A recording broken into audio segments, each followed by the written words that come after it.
Vous savez, Congélateur avait un comportement pourri à Abidjan là-bas. On a parlé de ça ici sur la toile. Les gens ont dit que vous là, vous voulez salir la réputation de DJ Congélateur. L'enfant est d'une ingratitude qui dépasse même vos entendements. L'enfant est c'est-à-dire qu'il est d'une sorcellerie qui dépasse vos entendements. C'est-à-dire que si vous avez vu là, j'ai supprimé les vidéos que j'ai faites. Parce que ce que j'ai entendu comme révélation, le comportement de Congélateur que j'ai entendu dans les oreilles, j'étais sous le choc. On était à Abidjan ici, puis il y a une vidéo qui a fuité, où on a vu Congélateur en train d'appuyer les seins d'une fille. On a mis ça sur le fait de quelqu'un qui est toc-toc. On était tous ensemble ici, où on a vu la vidéo de Congélateur, où il est en train d'appuyer sucer les seins d'une fille. On a dit, ah, Congélateur là, c'est un danger potentiel. Ce qu'il est en train de faire là, c'est pas bon. Les gens disaient, quand il était avec Manaja là, il harcelait Manaja H24 pour dire que lui il veut Mougou. Lui, Congélateur, il veut Mougou. Il veut Mougou. Il veut Mougou. Est-ce que vous comprenez? Mais sachez que ce comportement-là, il a ramené ça en Bengue ici. Il a ramené ça en Bengue ici. Mais asseyez-vous. Asseyez-vous. Parce que, quand j'ai reçu l'audio de DJ Congélateur, se faisant maltraiter et tout et consort, se faisant frapper, mais je n'ai jamais su pourquoi on le frappe. C'est-à-dire que si vous savez pourquoi, c'est-à-dire qu'on devait le porter, à la place même de lui porter une plainte là, on devait le frapper copieusement. Parce que ces histoires d'attouchement là, il est revenu avec ça dans les rues parisiennes ici. C'est son travail. Personne ne le veut chez lui. Personne ne veut le garder. Est-ce que vous comprenez? Et quand les femmes...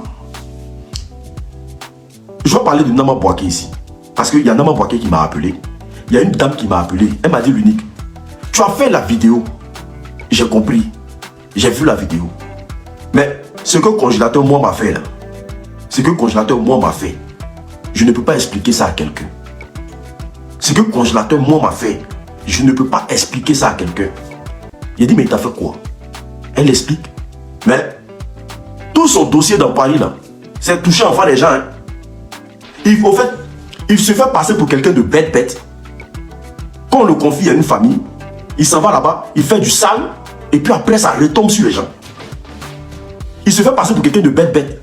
Quand les gens le prennent, ils l'envoient chez eux à la maison, il va là-bas, il fait du sale, et puis ça retombe sur les gens. Donc au lieu de l'envoyer au poste de police, parfois, voilà, ça peut arriver.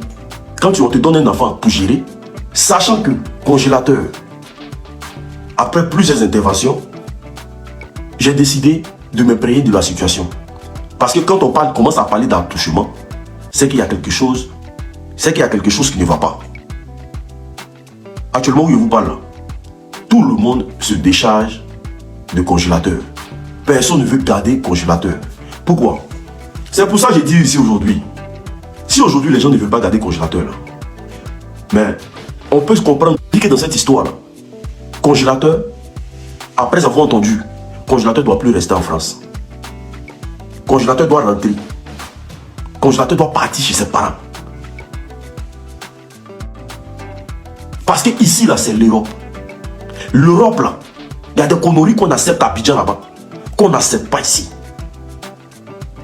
Les Européens ont classé Congélateur comme quelqu'un de très normal. C'est pas bête. Hein. Les médecins ont jugé que Congélateur n'a rien. On dit qu'il n'a pas de problème. Il n'est pas malade. Bienvenue sur Live Bénin, la vidéo qui va t'informer de tous les buzz que tu as ratés dans la semaine est déjà là. Abonne-toi à cette chaîne pour ne rien rater. L'unique s'est intéressé au dossier de DJ Congélateur, ce que DJ Congélateur fait en France. Et cette histoire ne débute pas à partir d'aujourd'hui, c'est un fait très ancien, mais que les Ivoiriens n'ont pas pris en compte, mais qui est en train de devenir un danger pour la population selon l'unique. Car selon lui, DJ Congélateur serait insupportable, c'est-à-dire les maisons d'accueil qui prennent en charge DJ Congélateur, quand il rentre dans ces maisons, c'est pour créer du désordre et actuellement, aucune maison ne veut plus accueillir DJ Congélateur. Donc il va devoir faire son retour en Côte d'Ivoire. Difficile aux gens de croire que DJ Congélateur fasse tout ce qu'on dit sur lui. Famille, c'est pas du tout de l'amusement. Nous suivons de près cette histoire. Est-ce qu'il va retourner en Côte d'Ivoire ou il va continuer son séjour en France? En tout cas, pour le moment, on continue ici. Lolo, je vais te faire une confidence. Vous savez, avant-hier, avant que je ne vienne en Côte d'Ivoire, on a eu une séance de travail avec une haute personnalité du pays. J'étais en colère. Parce que j'ai dit pendant la CAN, le pouvoir en place ne peut pas me doubler. J'ai été doublé. Tellement que j'ai eu mal. J'ai envoyé un message à l'un des plus proches collaborateurs du président de la République. Pour ne pas dire son homme de confiance même dans le gouvernement. Tout le monde sait de qui je parle. J'avais tellement mal que j'ai emmené le message. Je dis, papa, jamais on m'a humilié comme ça dans mon pays. Je vous ai servi sur les réseaux sociaux sans attendre quoi que ce soit de vous. La Coupe d'Afrique dans mon pays, vous ne me donnez même pas. C'est-à-dire un petit honneur. C'est ce que l'autorité m'a dit. Il m'a fait harceler. J'ai vidé tout mon cœur. J'ai dit qu'il est l'un des collaborateurs du président. On s'est rencontrés à 23h avec des témoins. J'ai dit, je suis allé mettre, j'ai écrit sur papier pour ne pas oublier un sujet par sujet. Quand j'ai fini de parler, il m'a dit deux choses. Il m'a dit, tu vois, peut-être toi, tu ne sais pas qui tu es. De la manière dont nous, on te voit là, toi, tu ne te vois pas comme ça, tu ne connais pas ta place. Les sujets des enfants, quand tu rentres dedans, et des enfants te manquent de respect, nous là, tu veux qu'on se sente comment en venant s'afficher auprès de toi? J'ai regardé la personne, il dit, comme tu veux qu'on parle avec le cœur, on va parler avec le cœur. Il m'a parlé. J'ai dit, mais vous savez que c'est une stratégie que j'ai développée. Il dit oui, mais tu n'es plus à l'âge de cette stratégie. Tout ce que tu pouvais gagner sur les réseaux sociaux en matière de renommée, en matière de prestige, en matière de connaissance, en matière d'abonnés, tu as déjà tout. Tu veux quoi à la fin? Tu es un homme de Dieu que nous on connaît. Quand tu fais ton influence, c'est pour défendre ton pays. Reste dans ça. Les sujets inutiles ne vont rien te rapporter. Au contraire, ça va dégrader ton image. Je me suis assis. Et il m'a dit quelque chose de fort. Il dit, on repart sur de nouvelles bases. Ça m'a permis moi-même de m'asseoir. Parce que Lolo, il y a une vérité qui est là. On va tout dire. Toi, tu as dit assistant à mes programmes. Souvent, quand je le dis, les gens ont l'impression que c'est de l'orgueil. Moi, je ne connais aucun patient en Côte d'Ivoire qui est plus utilisé que moi. Aucun. Dans le domaine des miracles, dans le domaine des guérisons, même sur les réseaux sociaux, souvent les gens sont connectés, disent, mettez votre main là, vous avez mal, les gens, on leur dit, papa, je viens d'être guéri, j'avais telle maladie. Donc, un tel pouvoir que Dieu a mis à ma disposition. Je ne peux pas perdre le temps à des futilités. Et pendant ce temps, il y a des gens qui souffrent. Ton témoignage m'a permis aussi de prendre conscience de beaucoup. Souvent, tu as l'impression que tu es en concurrence avec des gens. Et que tu dois courir pour être toujours parmi les premiers. Et à la fin, tu constates que concurrence. Tu perds même de ta dignité. Tu perds de ta dignité, tu perds de ton énergie. Et puis après, tu as des problèmes de tension, des problèmes de nerfs. Parce que quand on est devant le direct, c'est une force qu'on dégage. Et si cette force ne sert pas utilement à des personnes, finalement, tu ne sers à rien. À rien. À rien. À rien. Et tout, en tout cas, vraiment, voilà, quand quelqu'un dit, tu t'éparpilles. C'est pour ça que, à un moment donné, moi, je fais ma convention ce vendredi. Et après cette convention, je vais en Tunisie. Donc, je vais aller voir un docteur qui dit qu'ils ont un produit laser pour faire pousser les cheveux. Donc, moi-même, je vais aller voir les docteurs pour essayer. Je n'aime pas la calvitie. Ils disent un produit laser qu'on met, voilà, les cheveux poussent. Je vais aller, mais en même temps, ça me permettra de faire le bilan. J'ai 2 juifs qui arrivent aujourd'hui à 13h.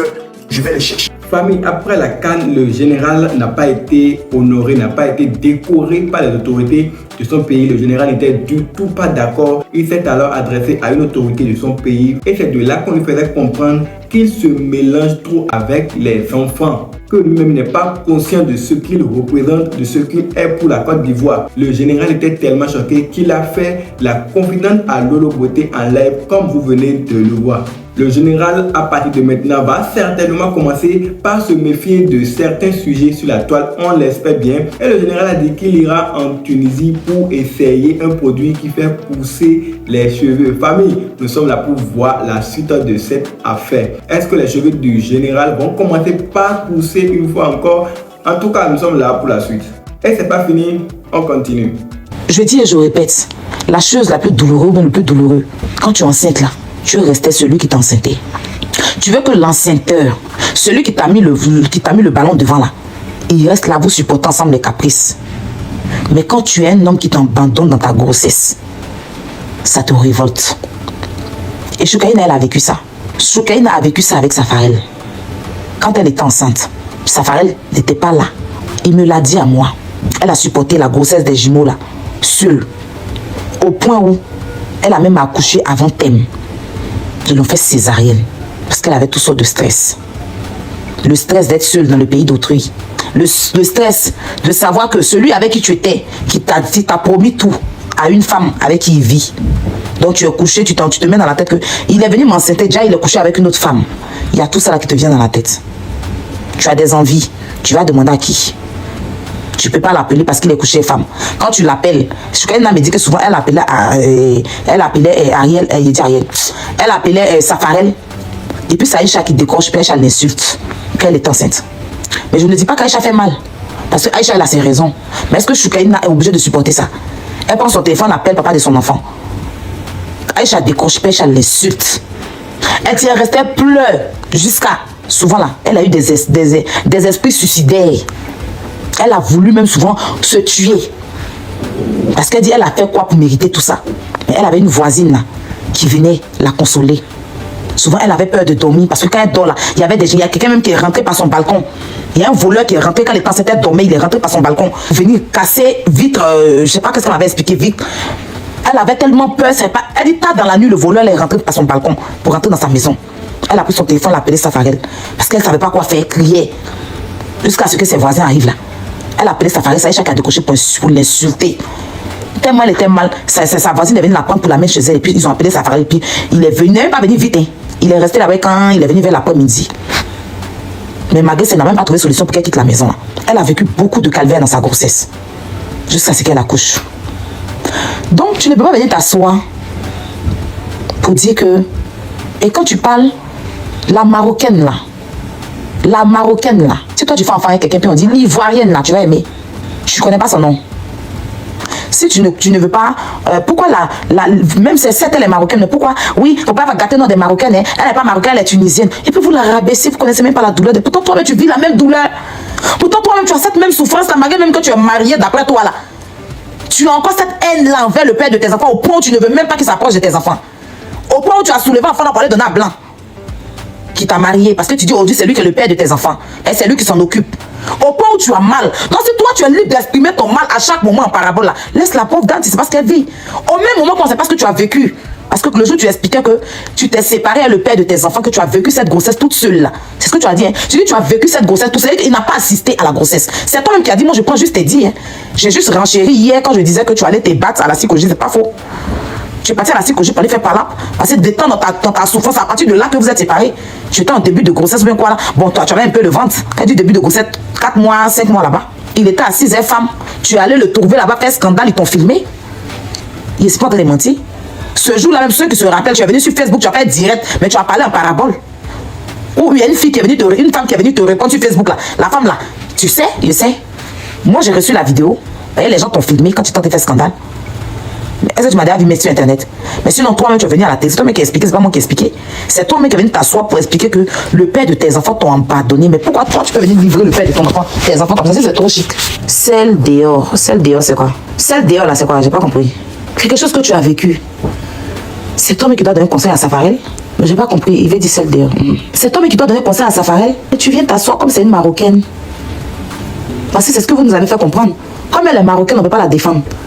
Famille Aya Robert qui aborde le sujet de la mère des enfants de Safarel Obiang, c'est-à-dire de cette femme qui lui a fait des jumeaux. Tout ce qu'elle a vécu lors de cette grossesse, tout ce qui s'est passé avec elle, comment elle appelait Safarel Obiang, et c'est la femme, c'est-à-dire Aïcha, qui décrochait l'appel pour l'insulter encore. Famille Aya Robert a tout raconté dans cette vidéo que vous venez de voir. Ce n'était du tout pas facile pour elle. Dans le temps, elle s'est même fait cambrioler et elle a appelé le père de ses enfants. Mais celui-ci est arrivé un peu plus tard dans l'après-midi selon la vidéo que nous venons de regarder. Et je vous l'assure, c'est comme ça que ça se passe ici. C'est-à-dire aucune information sur les buzz ne nous échappe. Toutes les actualités sont ici avec nous. Abonnez-vous pour ne rien manquer. Famille, d'ici là, portez-vous bien.